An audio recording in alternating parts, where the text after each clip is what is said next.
gotta focus on yourself, on your faith, on your dreams, on your mind, on your health, yeah. You gotta work, never tell, keep your head down, find what you love and excel, yeah. Push and pull. All right, let's jump straight into the Pura 90 series, because there's something interesting right from the start.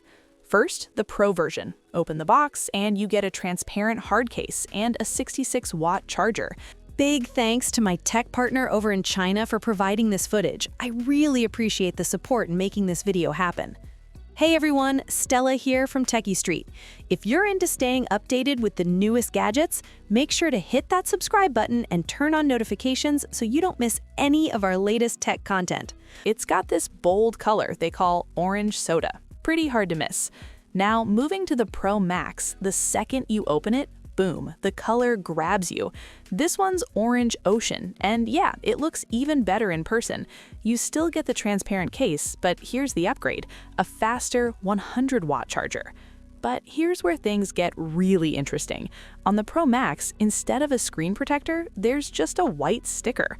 Feels strange, right? So I tested it, pressed the screen hard with a key, wiped it, and nothing, not a single scratch. That's because it's using anti-reflective, scratch-resistant Kunlun glass. And wait, it gets weirder. Around the edges, even while charging, the display stays consistent. But pick up another Pro Max, suddenly it looks reflective. Different angle, reflective again. So yeah, keep this in mind. That special non-reflective Kunlun glass is a big deal here. Now let's talk design, because this is where it really shines. The Pro Max in Orange Ocean has a glossy glass back with a smooth gradient. The frame matches too, shifting from blue to orange. It looks premium. Honestly, it's stunning. The Pro model, though, takes a different route. Orange Soda comes with a frosted glass back and gradient, but the frame is brushed metal, more of a dark gold or copper vibe. It's cleaner, more subtle. Size-wise, the Pro Max gives you a big 6.9-inch display, while the Pro sits at 6.6 inches. Not a huge gap, and both have super slim bezels that look really balanced.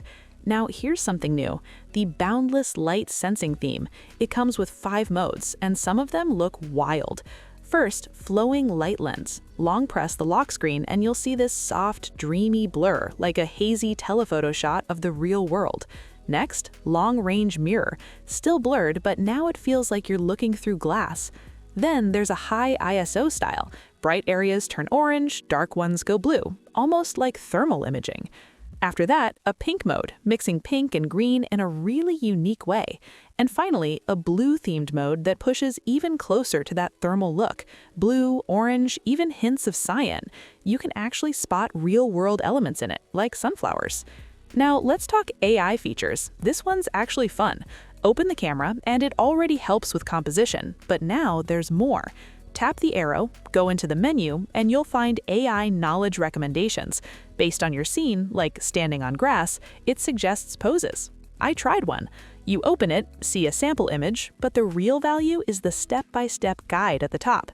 Sit cross-legged, hold the phone, adjust your hand, even add a wink. It literally walks you through it. Super interactive. Anyway, this was just a quick look, but there's more coming. I'll be dropping a full camera review of the Pro Max very soon. So if you don't want to miss that, hit subscribe and join the community.